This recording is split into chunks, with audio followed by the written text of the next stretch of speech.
बड़ा खबरें देख रहे हैं आप। मैं हूं रीनू यादव। शुरुआत करेंगे शिवपुरी की बड़ी खबर के साथ, जहां के सुभाषपुरा थाना क्षेत्र के इंदरगढ़ गांव में पिछले महीने 26 नवंबर को हुई हत्याकांड के बाद जिला प्रशासन ने गांव के 55 परिवारों को मकान खाली करने के आदेश दिए हैं।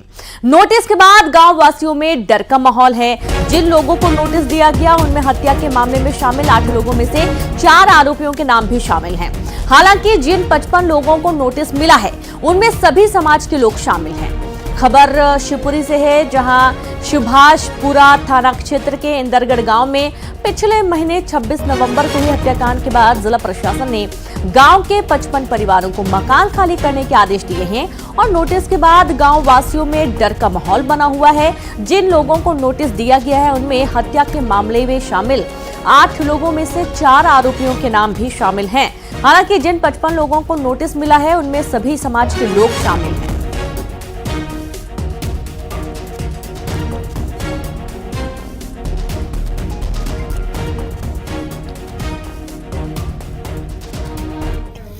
जी, ये आपको नोटिस कब मिला है?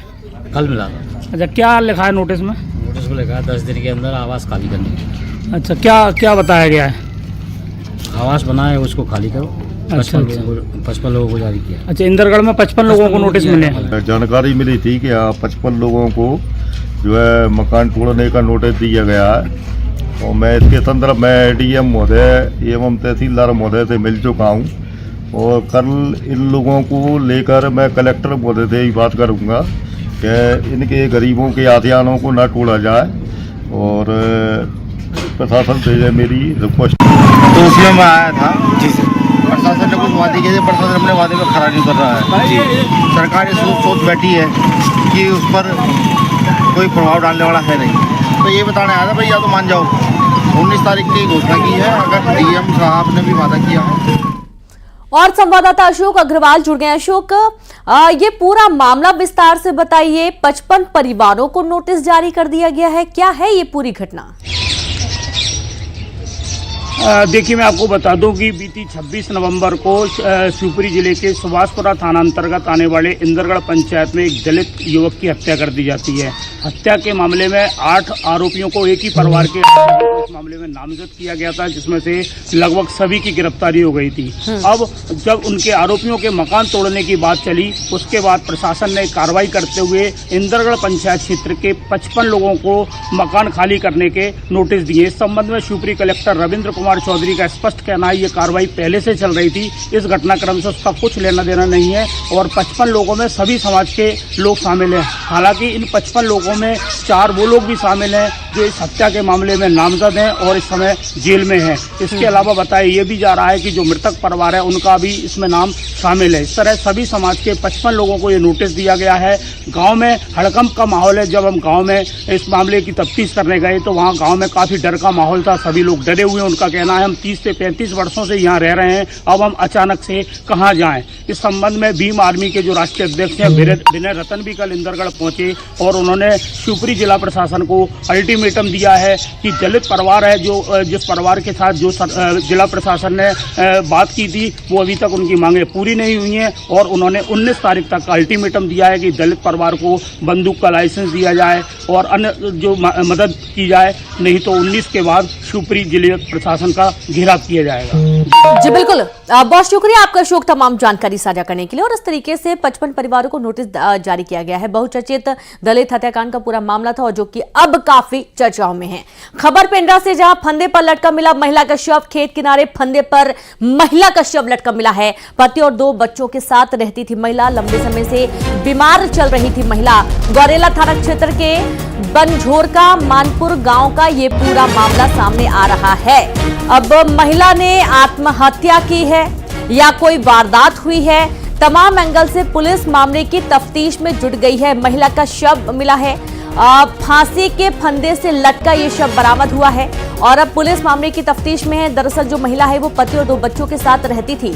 लंबे समय से महिला बीमार चल रही थी। गौरेला थाना क्षेत्र के बनझोरका मानपुर गांव की ये पूरी घटना सामने आ रही है। तो बड़ा सवाल यह है कि ऐसा क्या हुआ कि महिला ने आत्मघाती कदम उठाया, या फिर कोई वारदात हुई है क्या, या इसे आत्महत्या का रूप दिया जा रहा है?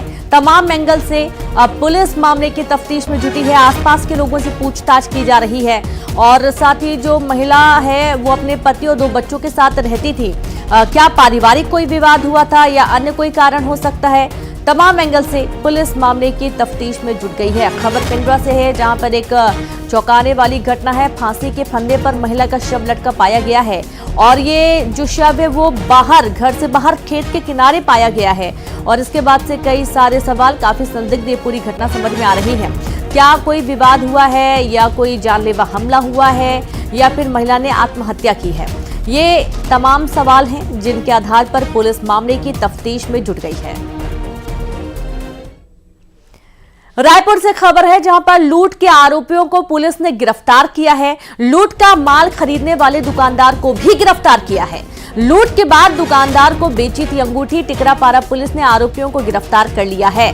बड़ी खबर रायपुर से है, जहां लूट के आरोपियों को पुलिस ने किया गिरफ्तार। लूट का माल खरीदने वाले दुकानदार को भी गिरफ्तार किया गया है। लूट के बाद दुकानदार को बेची थी अंगूठी। टिकरापारा पुलिस ने आरोपियों को गिरफ्तार किया है। बड़ी जानकारी है रायपुर से।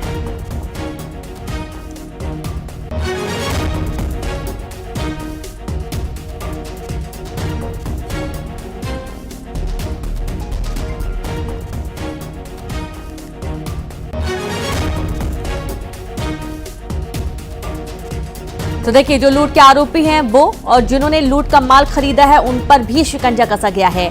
दुकानदार को अंगूठी बेची गई थी और उस दुकानदार को भी धर दबोचा गया है। रायपुर से खबर है, जहां पर लूट के सामान को खरीदने के आरोप में दुकानदार के खिलाफ भी एक्शन हुआ है। जांजगीर चांपा से खबर है, जहां धान ढुलाई समय दर्दनाक हादसा हो गया है। ट्रैक्टर की चपेट में आने से ड्राइवर की मौत हो गई। दरअसल ट्रैक्टर के अनियंत्रित होने से हादसा हुआ है। नवगढ़ क्षेत्र के हमारा गांव की ये पूरी घटना बताई जा रही है। खबर जांजगीर चांपा से है, जहां पर धान ढुलाई के समय एक दर्दनाक हादसा हुआ है। ट्रैक्टर की चपेट में आने से ड्राइवर की मौत हो गई है। ट्रैक्टर के अनियंत्रित होने से ये दुखद हादसा हुआ। नवागढ़ क्षेत्र के हमारा गांव की घटना बताई जा रही है। पुलिस मौके पर पहुंची है, शव को कब्जे में लिया गया है और अब आगे की जो कार्रवाई होगी, जो प्रक्रिया होगी, उसे पूरा करने के बाद पोस्टमार्टम के लिए शव भेजा जाएगा। जांजगीर चांपा का ये पूरा घटनाक्रम है, जहां एक ट्रैक्टर के अनियंत्रित होने पर ट्रैक्टर चालक की मौत हो गई।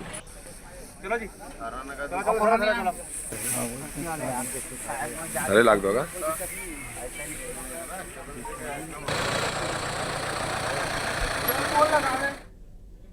राजगढ़ में मजदूरी से मना करने पर एक शख्स का मर्डर कर दिया गया।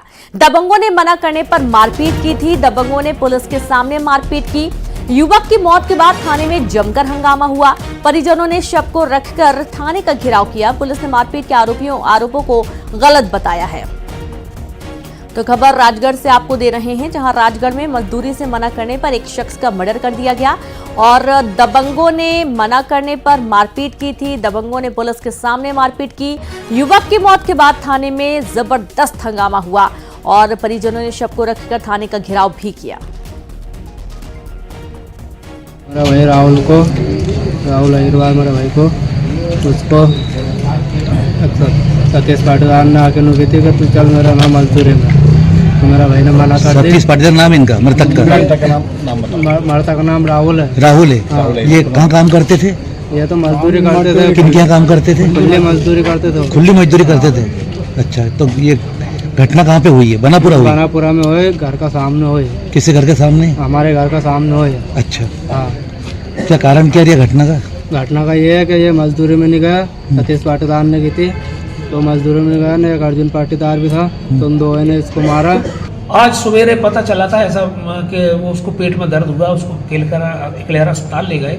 वहाँ से डॉक्टर साहब ने कहा सुजालपुर अस्पताल ले गए, जहाँ उसकी मृत्यु हो गई। तो सुजालपुर में मर्ग कायम हुआ है और वहीं पर पोस्टमार्टम हुआ है। जो मर्ग डायरी वहाँ पे आने के पश्चात, पीएम रिपोर्ट आने के पश्चात जो भी जांच में तथ्य पाए जाएंगे उनके अनुसार संगत कार्रवाई की जाएगी।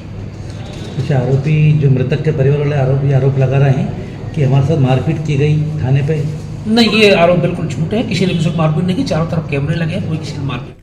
और अब खबर बीजापुर से है, जहां पर बीजापुर में नक्सलियों ने कैंप पर हमला किया है। और ये जो कैंप है ये नया ही बनाया गया था और यहां पर 2 दिन पहले ही झिड़पल्ली 2 कैंप की शुरुआत हुई थी, जहां पर नक्सलियों ने हमला किया है। सुरक्षा बलों ने हमले का मुंहतोड़ जवाब दिया। पामेर थाना इलाके की पूरी घटना सामने आ रही है, जहां पर मुठभेड़ की आधिकारिक पुष्टि हालांकि नहीं हुई है, लेकिन जिस तरीके से नए कैंप पर नक्सलियों ने धावा बोला, हमला करने की कोशिश की है, इसका मुंहतोड़ जवाब जवानों ने दिया है। सुरक्षा बलों ने नक्सलियों को खदेड़ दिया।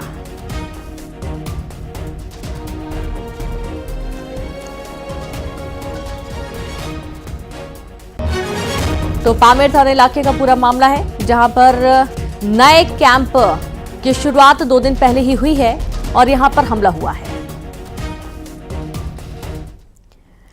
खबर भोपाल से, जहां आज 30 इलाकों में शटडाउन रहने वाला है। 1.5 से 5 घंटे का शटडाउन रहेगा। नारियल खेड़ा फिरदौस नगर में शटडाउन, बाफना कॉलोनी टीला जमालपुर में शटडाउन, भोपाल टाउन क्रिस्टल नगर में शटडाउन होगा। माया कॉलोनी में भी बिजली कटौती होगी, मेंटेनेंस के चलते होगी बिजली कटौती।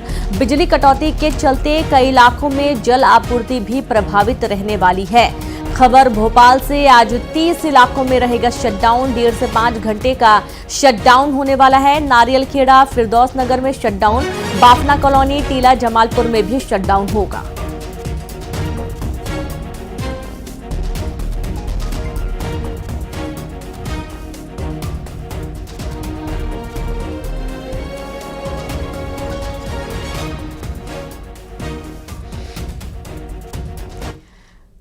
निर्मला सप्रे की सदस्यता को लेकर नेता प्रतिपक्ष उमंग सिंघार की याचिका हाईकोर्ट ने स्वीकार कर ली है। इंदौर हाईकोर्ट की बेंच ने याचिका को स्वीकार किया है। याचिका पर 9 दिसंबर को सुनवाई होनी है। बता दें कि याचिका में उमंग सिंघार ने निर्मला सप्रे की सदस्यता रद्द करने की मांग की है।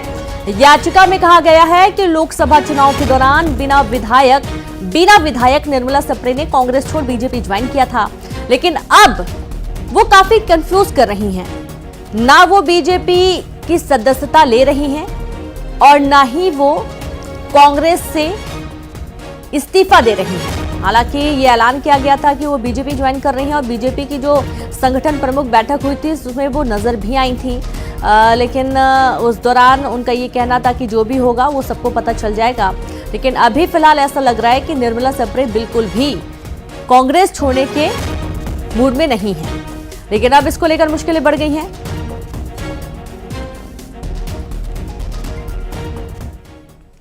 इंदौर के गुलजार कॉलोनी में अवैध रूप से चल रहे मीट दुकानों पर बुलडोजर की कार्रवाई हुई है। निगम की टीम ने नगर निगम कमिश्नर के आदेश के बाद दुकानों को ध्वस्त कर दिया और इस दौरान कई गुमटियों को भी निगम ने हटा दिया है। बता दें कि कुछ दिनों पहले mayor in council member Manish Sharma ने नगर निगम कमिश्नर को पत्र लिखकर शहर के अवैध मीट दुकानों की जानकारी मांगी थी। तो वहीं स्थानीय विधायक मालिनी गौड़ भी अवैध दुकानों के संचालन से नाराज थी और अब इंदौर के गुलजार कॉलोनी में अवैध रूप से चल रही मीट मार्केट को लेकर ये कार्रवाई की गई है। बुलडोजर से जो अवैध तरीके से दुकानें संचालित हो रही थी उनको गिरा दिया गया है। काफी हंगामे के आसार बने थे, काफी यहां पर सुरक्षा बल भी पहुंचा मौके पर ताकि किसी तरीके के हंगामा, उपद्रव, हिंसा न हो सके। खबर बिलासपुर से है, जहां पर फॉरेस्ट गार्ड भर्ती के दौरान बड़ी लापरवाही सामने आई है। ड्यूटी पर तैनात जवानों को खराब खाना देने का आरोप लग रहा है। जवानों को मिले खाने में कीड़े यानी कि इल्लियां दिखाई दे रही हैं। देखिए तस्वीरें आप, जो खाने की प्लेट्स दी गई हैं उसमें इल्लियां पड़ी हुई हैं। जरा सोचिए कि कितना पुराना ये खाना होगा और किस तरीके से सेहत के साथ खिलवाड़ हो रहा है। खबर बिलासपुर से है, जहां जवानों को दिए गए खाने में कीड़े पाए गए हैं।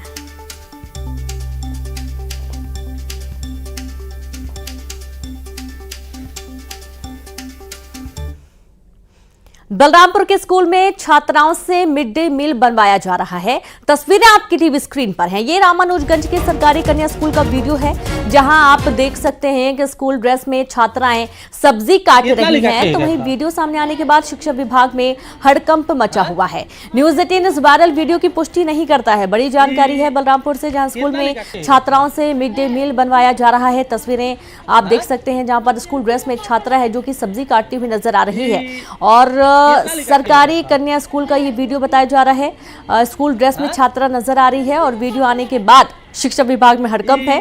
न्यूज 18 इस वायरल वीडियो की पुष्टि नहीं करता है। हाँ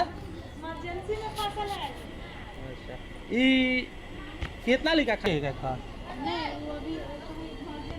हाँ ई कितना लिखा तो देखिए आप सामने एक छात्रा है जो कि स्कूल ड्रेस में है और वो यहाँ पर सब्जियां काट रही है और इस वीडियो को बना लिया किसी ग्रामीण ने और अब ये वीडियो सामने आ रहा है जहां पर छात्राओं से खाना बनवाने का वीडियो वायरल हुआ है। अब एक्शन की बात भी कही जा रही है। सरकारी कन्या स्कूल रामानुजगंज का ये पूरा घटनाक्रम इस वक्त आपकी टीवी स्क्रीन पर जब छात्राएं मिड डे मील बनवाती हुई नजर आ रही हैं। कितना लिखा खाएगा खा महिला सशक्तिकरण के लिए योजनाएं तो चलाई जाती हैं, लेकिन उनमें से कई योजनाएं धरातल पर नहीं उतर पाती हैं। भोपाल में महिला हॉकर्स जोन बनाए जाने की योजना भी उन्हीं में शामिल है। अब 10 साल पहले भोपाल में महिला हॉकर्स जोन का प्लान तैयार किया गया। शहर में कई स्थानों पर महिलाओं के लिए हॉकर्स जोन बनाए गए और इसके लिए वार्डों को 15-15 लाख रुपए भी आवंटित किए गए, लेकिन 10 साल बाद भी हॉकर्स जोन शुरू नहीं हो पाया। भोपाल में महिला कॉलेज के सामने सिर्फ एक हॉकर्स जोन बना था। यहां दुकानें आवंटित करने के लिए महिलाओं से फॉर्म भरवाए गए थे, उन्हें गृह उद्योग की ट्रेनिंग भी दी गई थी, लेकिन आज तक महिलाओं को दुकानें आवंटित नहीं की गई।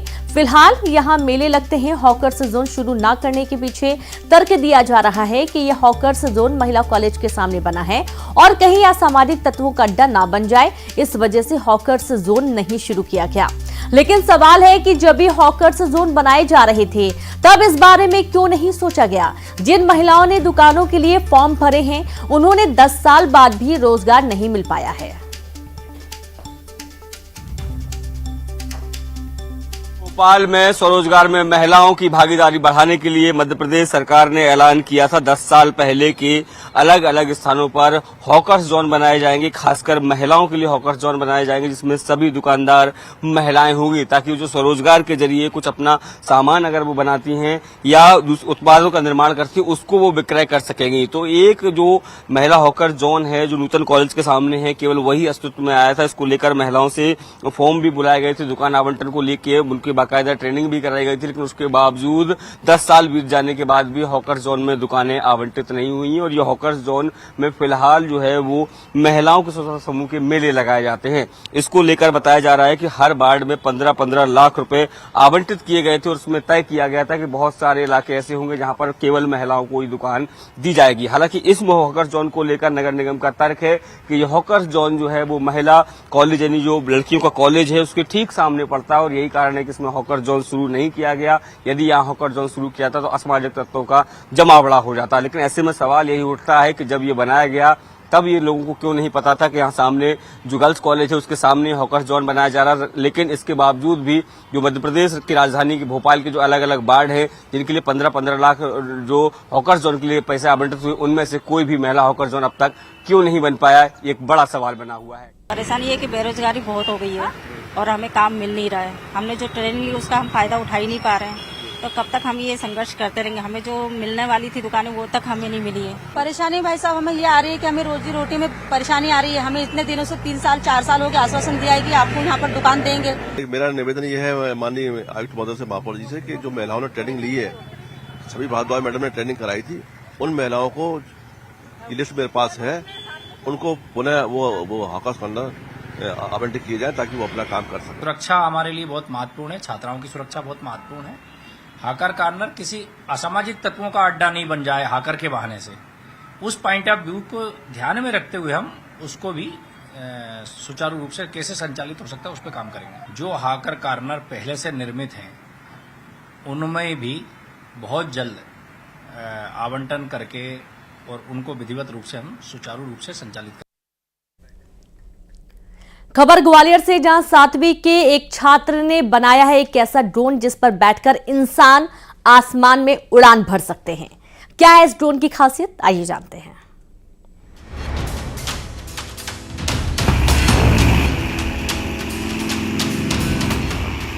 किसी साइंस फिक्शन फिल्म का सीन नहीं है ये, ना ही कोई विदेशी आविष्कार है। ये उड़ान शुद्ध देसी है। ग्वालियर के सिंधिया स्कूल के छात्र ने बनाया है यह अनोखा ड्रोन। ये ड्रोन इंसान को लेकर हवा में उड़ता है। इस ड्रोन को बनाने वाले छात्र का नाम है मेधांश त्रिवेदी। 7वीं के छात्र मेधांश ने महज 3 महीने में बना दिया है इंसानों को आसमान की सैर कराने वाला ड्रोन। ड्रोन का नाम है MLDT-1। ये ड्रोन 80 किलो के इंसान को लेकर 6 मिनट तक लगातार हवा में उड़ान भर सकता है। इसमें करीब 45 हॉर्स पावर की शक्ति है।